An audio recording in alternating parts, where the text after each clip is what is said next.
আসসালামু আলাইকুম guys, welcome back to our channel. আজকে আপনাদের সাথে শেয়ার করব রেস্টুরেন্ট স্টাইলে খুব সহজ একটি রেসিপি, ছোলা রেসিপি।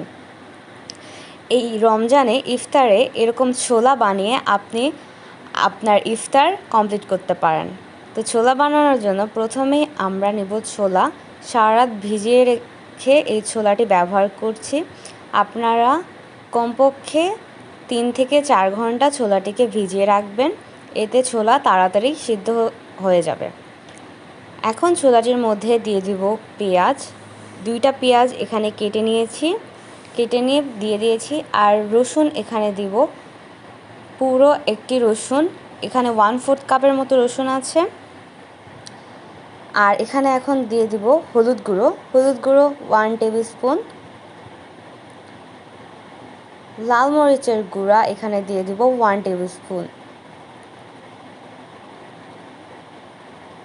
আপনারা আপনাদের ছোলার পরিমাণ অনুযায়ী বাড়িয়ে কমিয়ে নেবেন মশলাগুলো। আর প্রেসার কুকারে রান্না করছি, কারণ প্রেসার কুকারে অনেক সহজেই খুব তাড়াতাড়ি হয়ে যায়। আপনারা চাইলে কড়াইও করতে পারেন। দিয়ে দিলাম এখানে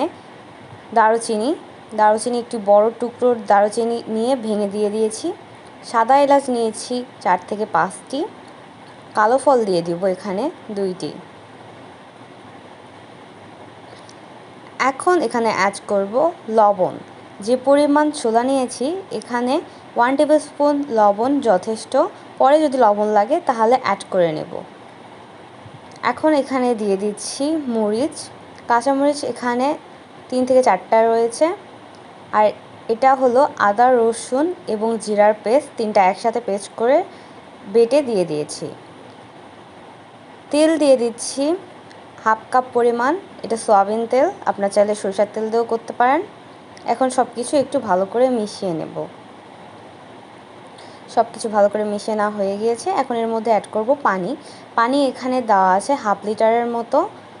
আপনারা 4 থেকে 5 কাপ পরিমাপ করে দিয়ে দিবেন। ছোলা যতটা হবে সেই অনুযায়ী পানিটা দিয়ে দিবেন।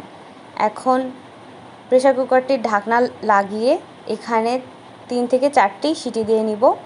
সিটি দেওয়ার পরে একবার দেখে নেবেন সিদ্ধ হয়েছে কিনা। এরপরে একটি প্যানে পেঁয়াজ কুচি করে কেটে নিয়েছি এখানে। আর এর মধ্যে এখন তেল দিয়ে দিব। বাগার দিতে হবে আমাদের ছোলাটিকে, এই জন্য পেঁয়াজটিকে গোল্ডেন ব্রাউন করে ভেজে নেব। যতক্ষণ না গোল্ডেন ব্রাউন একটি কালার চলে আসছে ততক্ষণ পেঁয়াজগুলো ভেজে নিতে হবে।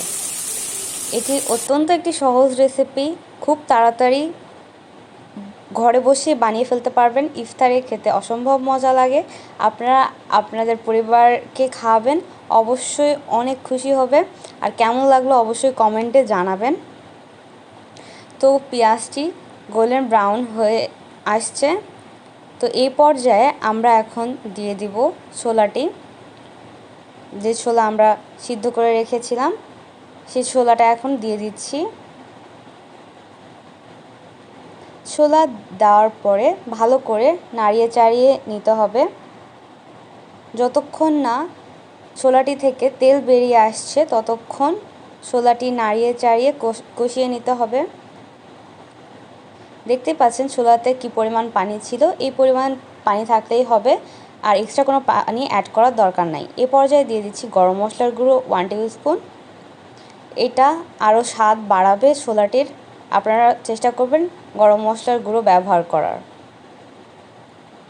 এখন ভালো করে মিশিয়ে নিচ্ছি। আর দেখুন সাইড থেকে তেল বেরিয়ে আসছে, আমাদের ছোলাটি প্রায় হয়ে এসেছে। আর একটু নাড়িয়ে চাড়িয়ে নেব। আর আমাদের ছোলাটি অলরেডি তৈরি হয়ে এসেছে। এখন ছোলাটিকে একটি বাটিতে সার্ভ করে আপনাদের দেখিয়ে দিচ্ছি। দেখতেই পাচ্ছেন কত সুন্দর কালার চলে এসেছে। সার্ভ করে ফিরে আসছি। ছোলাটি সার্ভ করে নিয়েছি, একটি পুদিনা পাতা দিয়ে দিয়েছি উপরে। দেখতে পাচ্ছেন কত সুন্দর হয়েছে। অনেক সহজে আপনারা ঘরে থাকা উপকরণ দিয়েই বাসায় ছোলাটি তৈরি করতে পারবেন।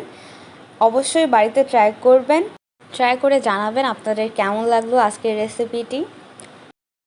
আর এরকম নতুন নতুন ভিডিও পেতে অবশ্যই আমাদের পাশে থাকবেন। এক্ষুনি পেজটিকে ফলো করে একটি লাইক দিয়ে সাথেই থাকুন। ধন্যবাদ ভিডিওটি দেখার জন্য।